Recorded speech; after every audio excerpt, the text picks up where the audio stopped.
how to overcome and beat burnout on the entrepreneurial journey.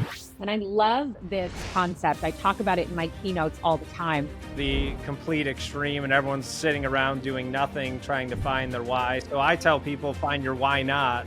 I have no formal training in hiring people other than I needed to hire a bunch of people for my team. But I somehow have been able to cut through the bullshit and really be able to see if this person is going to fit culturally, if this person's going to be a good fit for what we need on the team.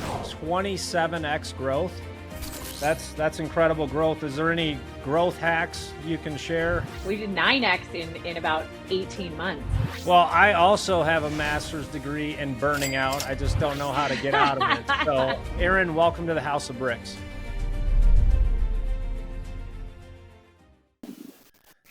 I would like to welcome everybody to another episode of the House of Bricks podcast, where we feature top athletes, Super Bowl champions, NBA champions, keynote speakers, best-selling authors, CEOs. And today, I am very excited to welcome today's guest. Erin, welcome to the House of Bricks. Thanks so much for having me. I'm thrilled to be here.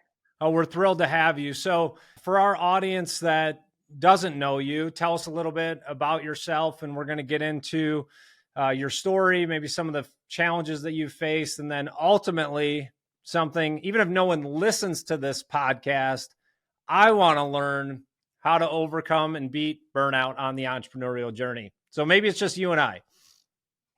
Well, hey, even if that's it, I got you. It'll all be fine.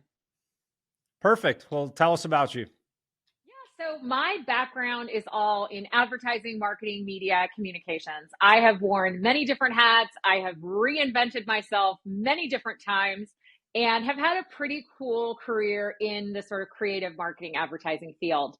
I spent the last 6 years as the head of marketing for the largest healthcare staffing company in the country.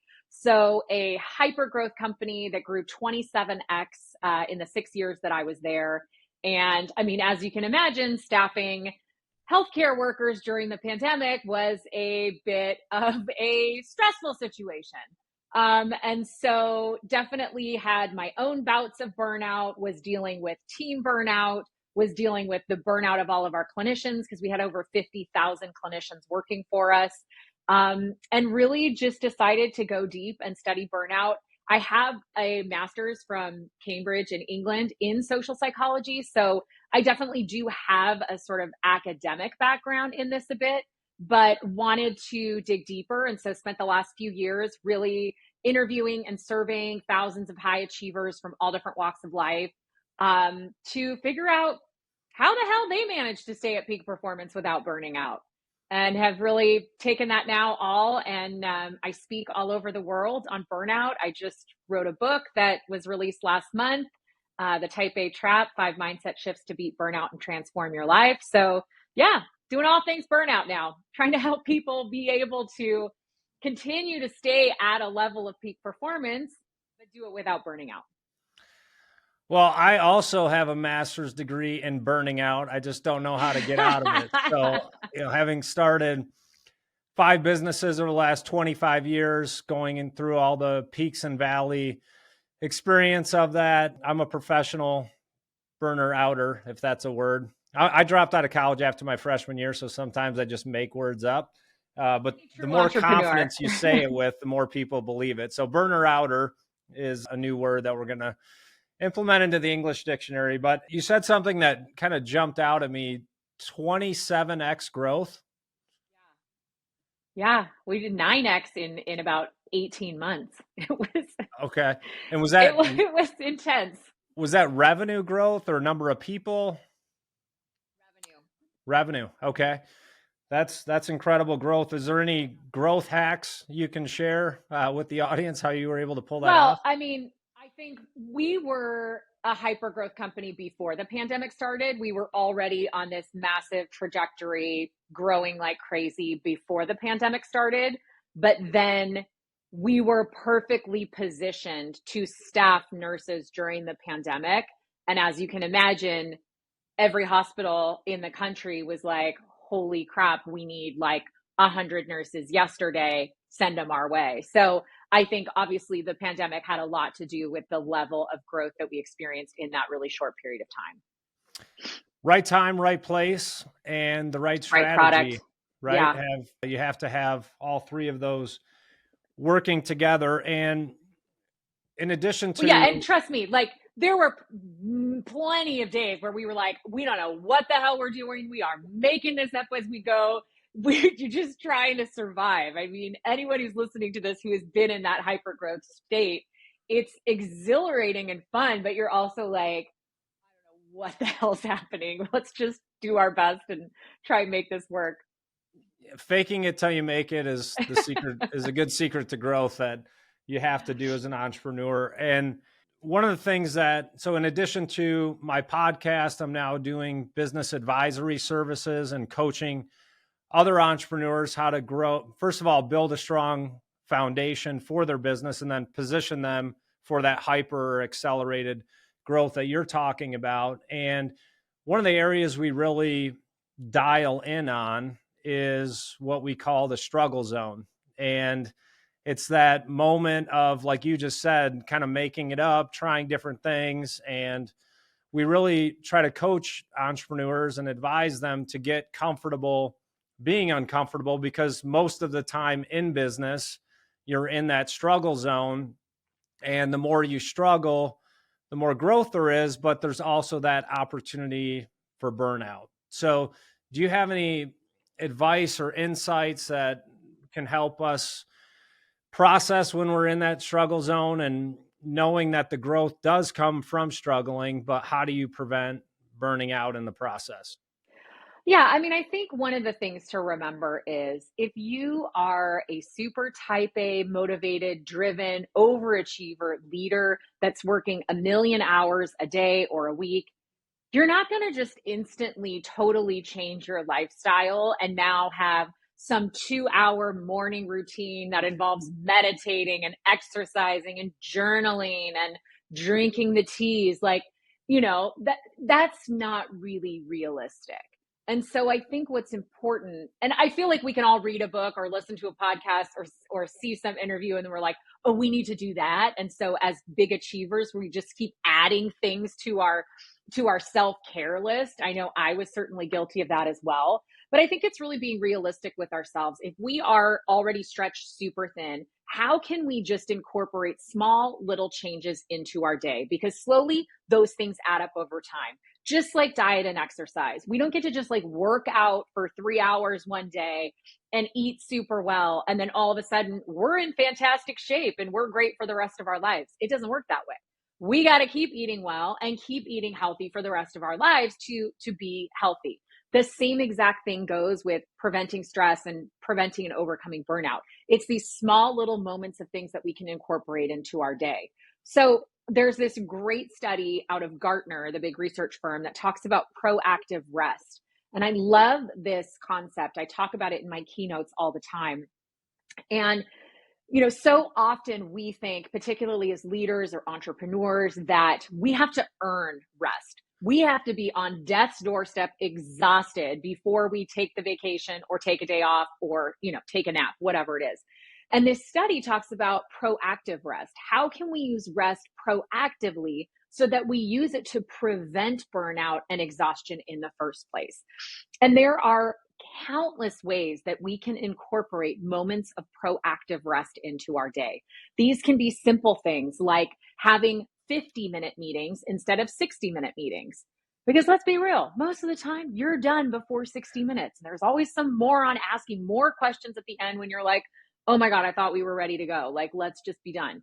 Give your teams those 10 minutes back in their lives. Give yourself that time back. One thing that I implemented on my team was meeting free Fridays. Now, again, I had about 75 people on my marketing team. I was not in control of the whole company. We had like 6,000 employees in our corporate employees.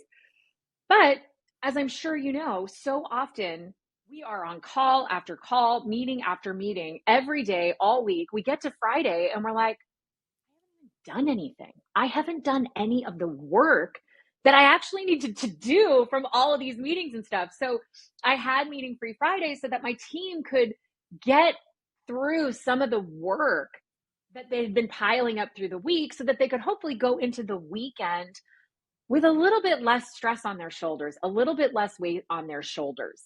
Another way you can incorporate proactive rest is just like turning the music off in your car. We are so bombarded with podcasts, notifications, emails, radio, music, audiobooks, all the things. And especially if you're a motivated achiever who thinks like, oh, I'm commuting for an hour. I need to make the most of my time. Let me listen to a podcast. Let me listen to an audiobook. God forbid I waste an hour in my car not accomplishing anything. But being able to just turn that music off, turn the podcast off, and just be in your car quiet during those small, short commutes, it just helps our nervous system reset. All of a sudden, we can think of solutions to problems that we haven't been able to think about. Things bubble up. We're able to just like calm down a bit. So there's a jillion different ways we can incorporate proactive rest into our lives, but it's a really simple thing to do. It's manageable, and it's a small step in the right direction of getting a little bit more balance in our lives and being a bit more proactive about how we look at rest. It's funny you say that about the no meeting. So I remember during the pandemic, I was an executive vice president at Rocket Mortgage, and I had a team of 200 people, and I was promoted to that role during the pandemic. So I'd never met any of them in person. It was all on Zoom, and we had vegan Thursdays, and it was a play on no meat. So we're not going to meet on Thursday. It was vegan Thursday, Oh, no that's meat. funny. It was kind of funny. That's hilarious. I think things were funnier during the pandemic. It's actually not that funny that I'm saying it now, but people laughed maybe because I was the executive vice president. They said, hey, great idea. But, I agree with that. Cutting down on the number of meetings, reducing the time, having an agenda in advance, right? What are you going to talk about? And it is okay to end a meeting before the time that you've scheduled for it. Give people right? Yeah. 10 minutes back in their day to catch up on email. You had talked about the proactive rest, and you're speaking right to me on that as well. I'm a big student of some of these guys like Tony Robbins and Ed Milet, and they're talking about these morning routines. I've got an ice bath. I've got an infrared sauna. When they started their business, they were broke. They had nothing. I'm like, who the hell has that much time for that elaborate morning routine? Right. Yeah. Half hour in the gratitude journal. Like just be thankful. It's that simple. I tried that for like 2 days and like, okay, I'm thankful for my family. I'm thankful for what God did in my life. Now what? Like, just create that as a mindset in the way you go through life as opposed to having to journal it. I do think that journaling is helpful to just kind of get things out of your mind and on paper, but doing it within the context of reality.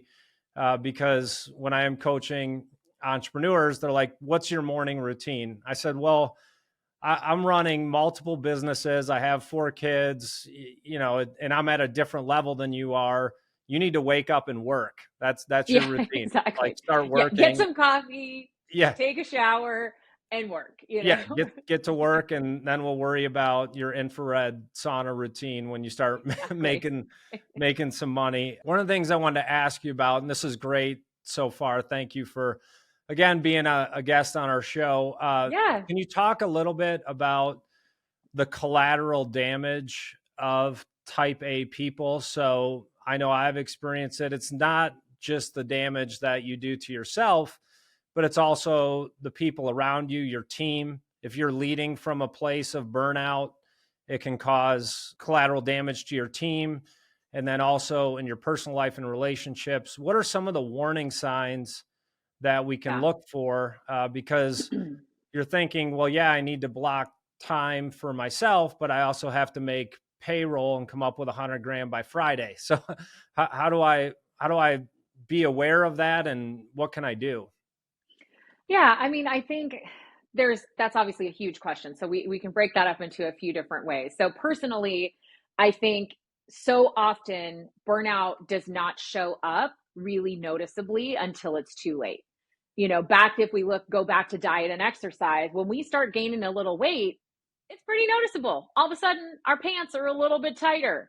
That shirt or that jacket, the sleeves just feel a little bit tighter. You're like, okay, I put on a couple pounds, time to get myself dialed in. Let me work out a little more, drink a little less beer, wine, whatever, you know? So it's easy and it's noticeable. Burnout's tricky and it sneaks up on you more. And a lot of times we don't realize it until it's too late and we are like deep in its trenches. And often that can show up as serious health issues, heart attack, cancer diagnoses, gallstones, kidney stones, you know, miscarriages, things like that, fertility issues, which I talk very openly about and share in my book and my keynotes as well, that I struggled with, and a lot due to burnout.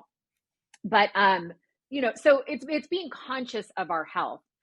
In terms of our teams, I think this can take a lot of different it can iterate itself in a lot of different ways. So I actually just posted about this yesterday on my social media feeds, is the difference between abdicating and delegating. And I think so often when we are burnt out as leaders, we start abdicating our responsibility. We think we're delegating and just forwarding emails on to people to deal with, pawning off tasks and projects on people to deal with, but we're not setting them up for success.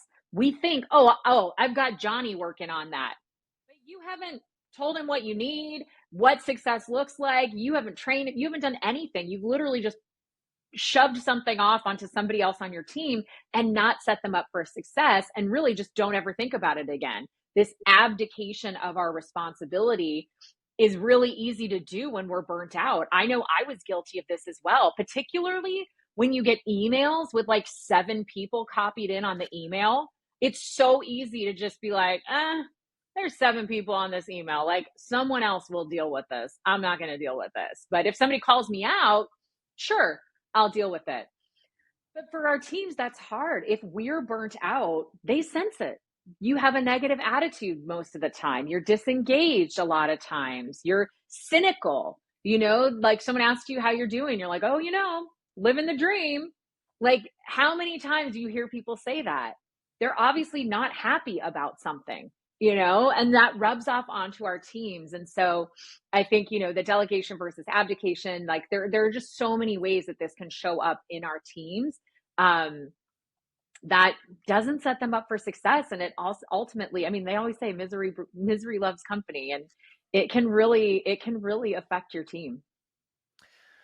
Those are great points. And I wasn't in the room when you were talking to my producer, so I don't know if he threw some of these things at you to say to me during the podcast of No, not at all. Throwing things at him. So, no, I'm kidding. So very, very great point of being able to communicate what exactly you're expecting of your team is very important. And then what you're assigning them to do and being able to measure, making them feel good about giving them feedback of what you've assigned to them and what your expectations were and if they're meeting them. One of the things I talk about with entrepreneurs also is the process of where you are now, where you want to go, how you're going to get there. But the most important thing is, are you aware of what the cost is going to be to get there? And it's not money, it's not time, but it's everything that goes into it, the collateral damage to yourself, the people around you. And we just call it recognizing what season you're in. So sure, it's okay to grind 100 hours a week, but you have to understand the cost in other areas and what impact that is. There's just different seasons in life. Are you building a lifestyle business where you can take vacation and weekends off, or are you trying to build something with enterprise value and position for a multi-million-dollar exit? Neither one's the right answer. You just have to be aware of the decision you're making and the potential collateral damage that like you're going to be missing date nights. You're going to be missing your kid's soccer game. You're going to be missing a lot of that stuff. Or if you're single, you may be staying single for a while, you know? So it's like, and that's just one example of, are you willing to make those sacrifices to get what you want? Another thing that I talk about a lot though is this notion of redefining success. I think so often as leaders and as entrepreneurs and people that are very driven and motivated, we get so fixated on this thing that we want to accomplish or that we want to achieve that sometimes we can get down this path and forget why we're even doing it. Like, are we doing it just to say we've done it? Or is this going to add some value to our lives in a way? And a lot of times you can get the money, you can get the accolades, but then be so broken physically, mentally, emotionally that you can't even enjoy the success because you're either not healthy enough or you've got no one to hang out with and you've got nobody to, have celebrate those big moments with. And so what does success look like to you? Is it being able to have your evenings and weekends off? Is it being able to take 6 weeks off a year or 6 weeks off twice a year, or go spend a couple months abroad or, never miss dinner at home with your family, whatever it is, everybody has different definitions of success. But I think so often, like I said, we just get so fixated on things that we want to achieve that we forget why we're even doing it. That's really good. And I was going to ask you, so for our listeners out there that may be feeling burnout, they're not sure if they are or not, are there any practical questions they can ask themselves, or how do they evaluate themselves other than reading your book and listening to your keynote speeches, which I do encourage everyone to go out and buy your book today. And no, you didn't ask me to do that, but we will I put it appreciate in that. the show notes and make sure everyone can pick up a copy, because our audience is entrepreneurs and they live in this balance of burnout versus really pushing the grind. So what are some questions I can ask myself as an entrepreneur to take the temperature of my burnout level? Yeah. So I actually have a whole burnout assessment on my website that's free that anybody can access. It's just at erinstafford.com/burnout quiz. And so that is a quick quiz. There's 100 questions, but they're not like complicated questions. It's literally like yes, no. Like you can go through this quiz in about 5 minutes. Am Okay. I going It to is burn not out taking the quiz? no, it's very quick.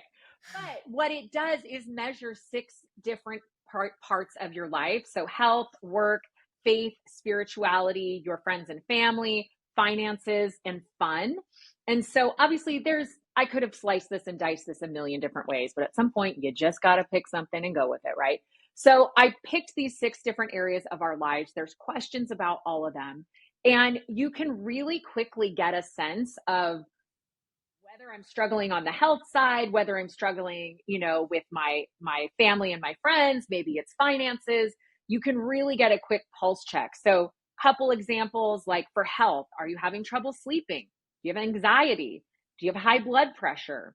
Are you really irritable and snappy with people or your No. partners? Oh, sorry.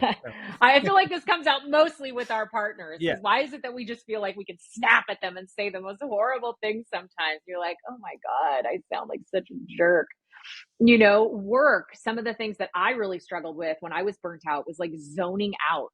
I'd be on a conference call with a bunch of other people and I would just be like aimlessly scrolling Amazon or Instagram, buying more crap I didn't need. Like doing the mouse jiggle. I always talk about this in my keynotes where like you're sitting at your desk and you're there, but you're not really there. So you just sort of like jiggle your mouse every now and then to make sure that like you're still active on Teams and it doesn't look like you've just completely vacated the premises. Things with like friends and family. Have you been picking fights? Are you like hypersensitive? Do you have an aversion to physical affection? Like there's so many different things that show up in different ways in our lives, which is why, as I was saying earlier, it can be really hard to tell if we're burnt out because it can affect all of these different areas of our lives. Well, I love the assessment idea or the quiz because it really helps narrow down and makes it real to you, because we can all talk about burnout, whether we are or not, but kind of going through a process and seeing what the outcome is. And then once you see that you are in that place, but again, you're balancing, how do I make payroll by Friday? Hey, I've got my kid's soccer game I have to go to. Like, how do you get out of this place? Well, again, it's going to look different for every person. But like you were talking about, thinking about what seasons you're in, there are going to be times, particularly as leaders and entrepreneurs, where you got to just put your head down and put in the hard yards.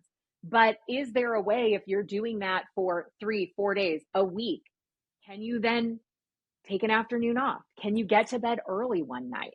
Can you lay off the alcohol one night so that you can sleep better that night?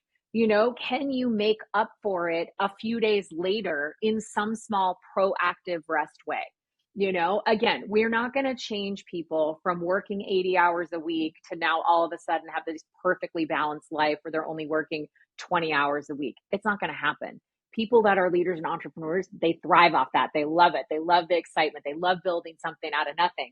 But how can we incorporate these small moments into our days and our weeks? And so, again, we know that there are going to be these periods of time where we're grinding it out and working our butts off. But how do we then make up for that the next day or the next week or the next month with a day off, a weekend away, with, a half day where we don't have meetings? One thing that I used to do all the time was I would block out 2 hours for lunch every single day across my schedule.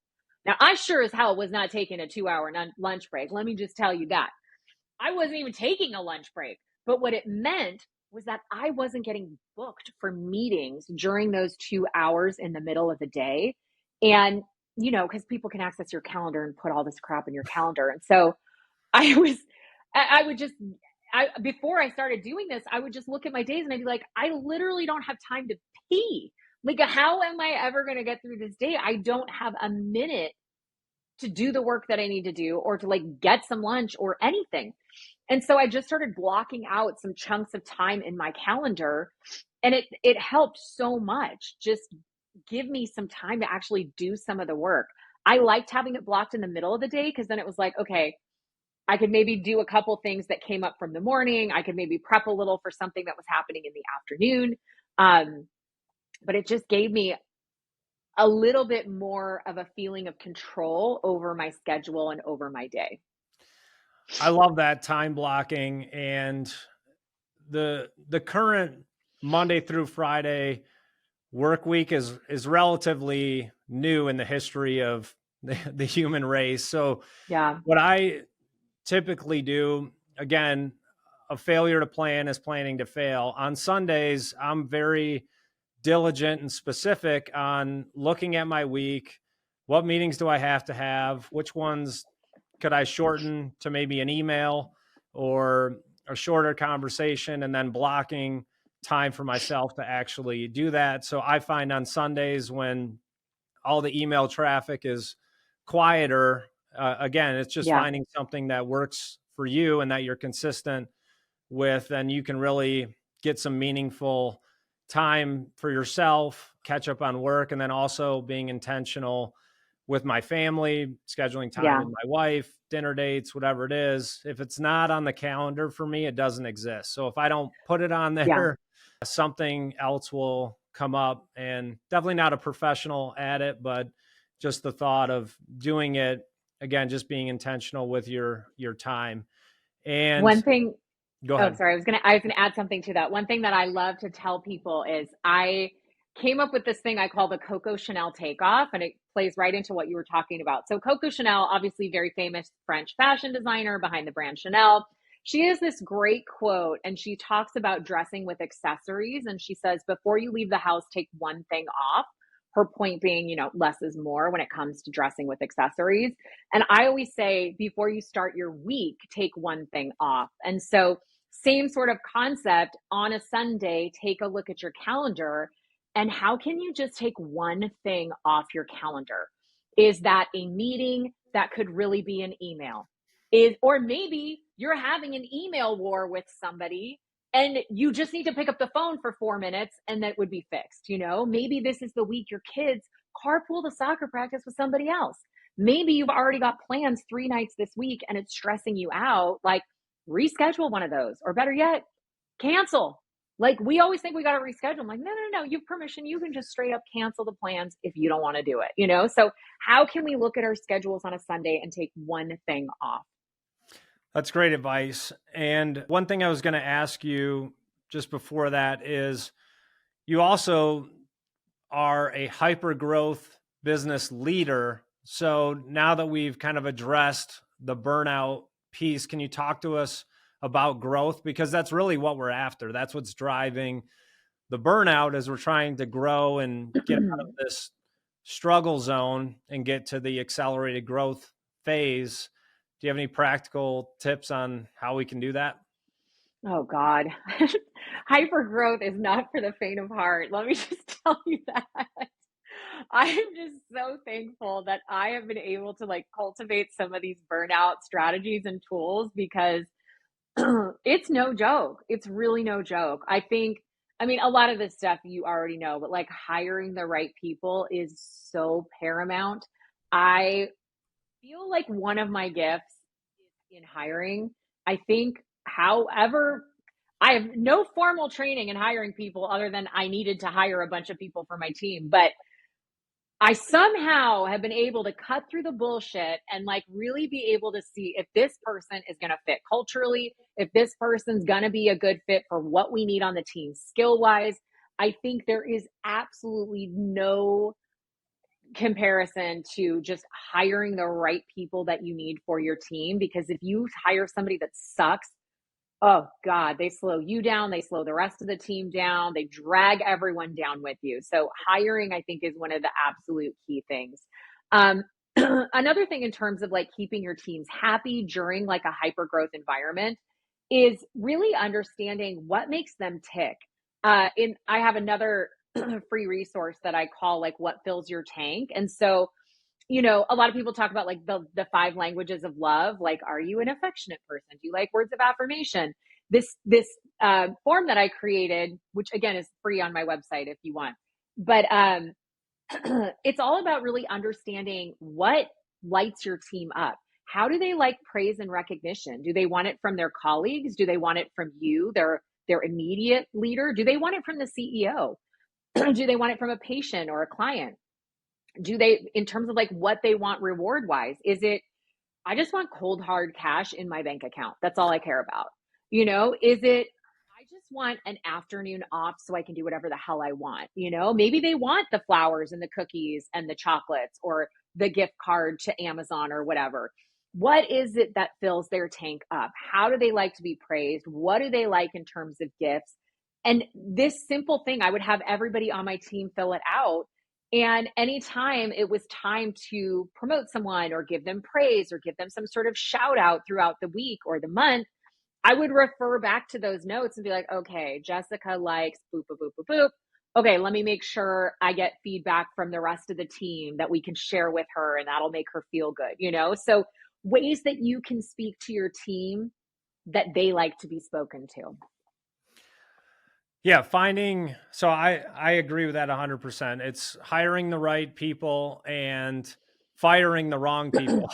Yeah, it's never a surprise when you let someone go. Like the rest of the team was just kind of wondering why they were still here. So if they're not a cultural fit, you're not helping them or anyone else in your company. It is your job as the leader to find what motivates them and make sure you align your business and KPIs to what's going to help them feel fulfilled and satisfied in your environment. With the growth piece, as well as hiring a team, is there any things that I should be doing as the leader just to get me thinking about growth? Because when you're in that grind and underwater, it's tough to have vision and continue to pursue it.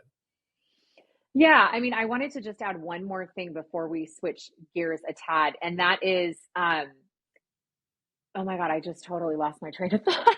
That's right. We can edit it. So I had a good point to make to add to that, and I just totally lost my train of thought. You're burnt out. No, I'm actually not. I actually feel so good about the fact that I've learned some tools that have kept me from burning out. Okay, wait, tell me your question one more time. What should you be thinking about as the leader when you're in a growth phase? Well, when you're in that kind of burnout moment, right? Like, how do you even think about growth?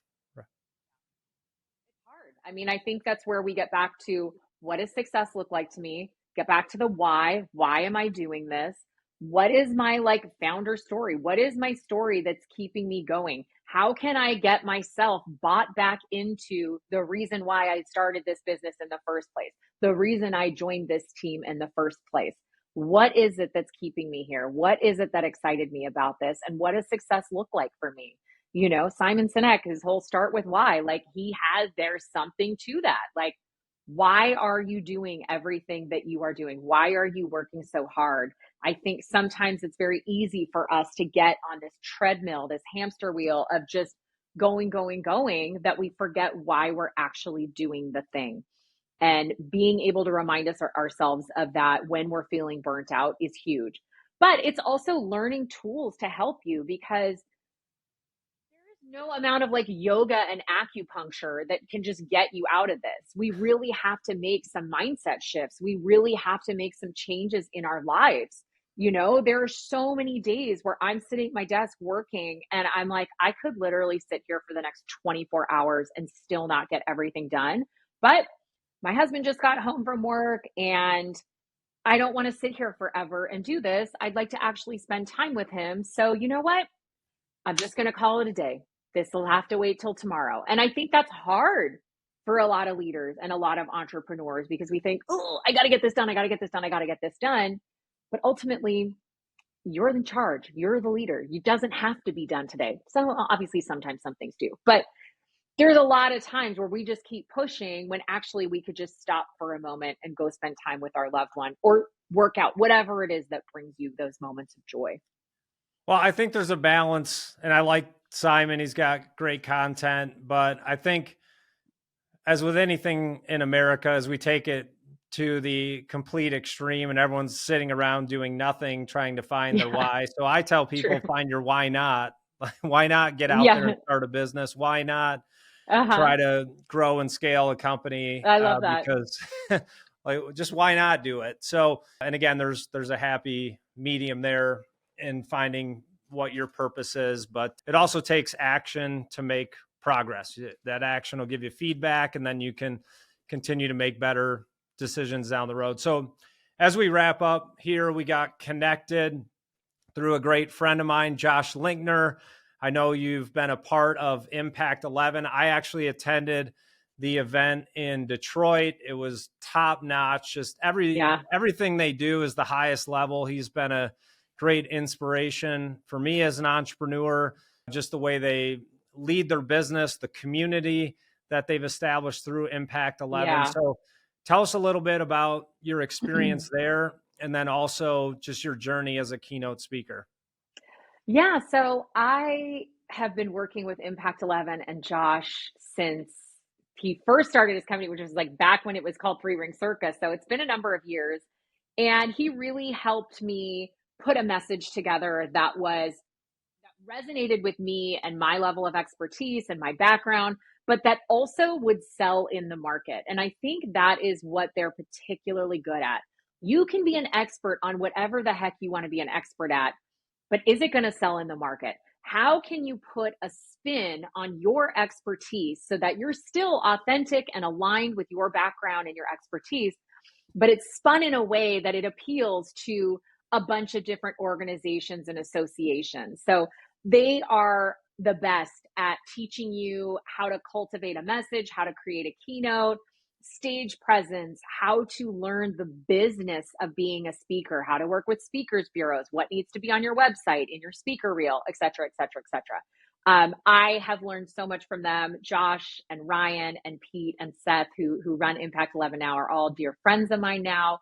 And I have just met so many incredible other speakers in the community that have helped me grow my speaking career. We all help each other. We pass gigs off to each other. If we can't do them, we endorse each other's books. We promote each other's books on social media. Like, it's just fun to have your hype group of people that get what you do and that want to love and support you and who you love and support as well. So I can't say enough good things about them. That's my 2 cents for Impact 11, and I am not paid to say this. I just genuinely believe in the organization that much. And then you were asking about my journey to become a speaker. So I've always spoken on the side in my various capacities of working. I was a advertising executive at MTV Networks Europe. I ran a number of different ad agencies. I was a reporter for years. I was a celebrity stylist in Hollywood for many years.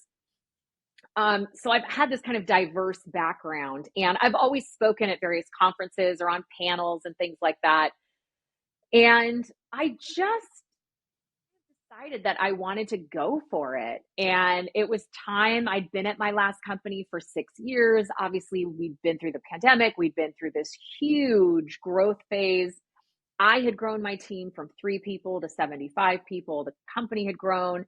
I'd launched new brands, like all the things. And it was just sort of time. I was ready to do something else. And I became friends with another speaker, and he was the one that was like, okay, well, if you're serious about this, you got to go to Impact 11. They'll teach you how to be a speaker. And so I did. And yeah, so I've been doing this full time now for a couple of years, and it's been fun. I love it. So much fun. That's such a good point. And I get approached with people all the time. Hey, I want to get out there and tell my story. And it's a business just like anything else. And it's probably one of the toughest businesses because you're fighting for people's most valuable assets, which is their attention and their time. Yeah. Like you mentioned, there's a million podcasts that you can listen to, but the best one is the House of Bricks. No, I'm kidding. Obviously. So many options out there, but it's tough. I've started multiple businesses, but this is probably the most difficult because I'm the actual product. I'm not selling healthcare analytics software or mobile technology or training. It's actually me and my product and voice, kind of like what you're doing as a keynote speaker. And how do you get people to pay you when there's so much available for free? So, well, and it's not just, okay, what's you and your story? It's how does your story apply to me sitting in the audience? Like, why should I care what you're telling me? Like, cool, great, you've started all these businesses. How does that affect me? What have you learned that's going to make my life better and my life easier? And so it's like, it's not just standing up there and telling your story. It's constantly putting yourself in the shoes of the audience of like, what are they going to get? So you have to always shift your story a little bit so that it's about them, even though it's still your story. And that's kind of the stuff that I feel like you learn throughout the process. That's a great point. I compare it to the guy that wears his high school varsity jacket to the 10-year high school reunion. Like, hey man, we graduated a long time ago, and yes, Yeah. you're the captain of the football team, but where are you going in the future? So it's not an Adam House memoir.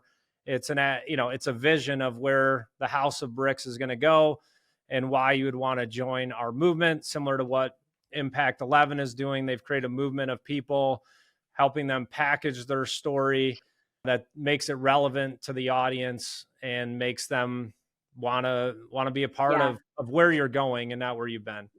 Yeah. And like so often you see this with Olympians who have won medals or done something great in the Olympics. And then they think, oh, I'll go be a speaker now. And it's like, okay, well, great. That's awesome that you were an Olympian. You won all these medals, but like, what's the story? Is it about resilience? Is it about determination? Is it about adversity? Like, what else can you tell me aside from, oh, I worked my ass off for 20 years and won a gold medal?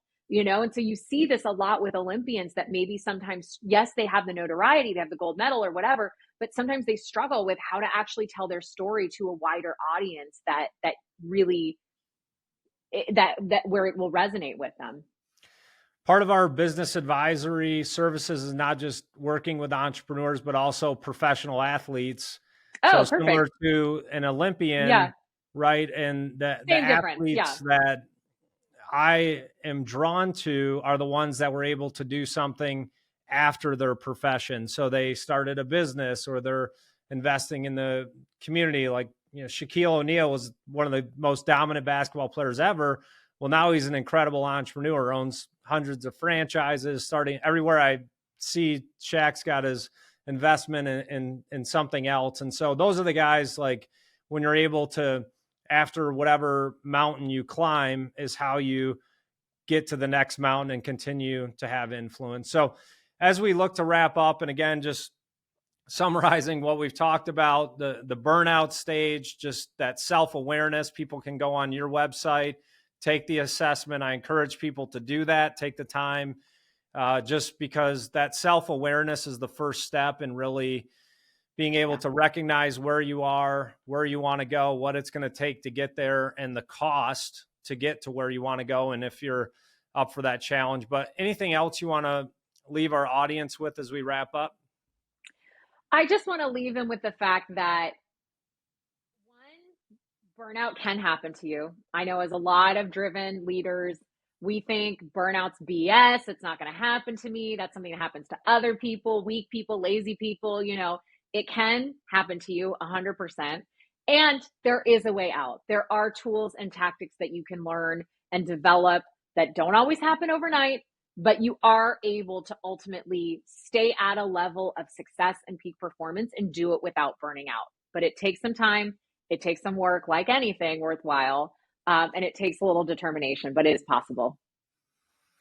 Well, I want to thank you for being a guest on the House of Bricks podcast. It's been super informational for me. I'm learning things as we're talking. I'm going to go on your website, take the evaluation, see where I'm at, because we're often blind to our own deficiencies in the situation we're in. That's where assessments and coaching and advisory services also can help, is getting a fresh perspective from someone that is not in your business and in your day-to-day, where they can give you objective advice of where you are and where you want to go and how you're going to get there. So again, I want to thank you for being a guest on the House of Bricks podcast.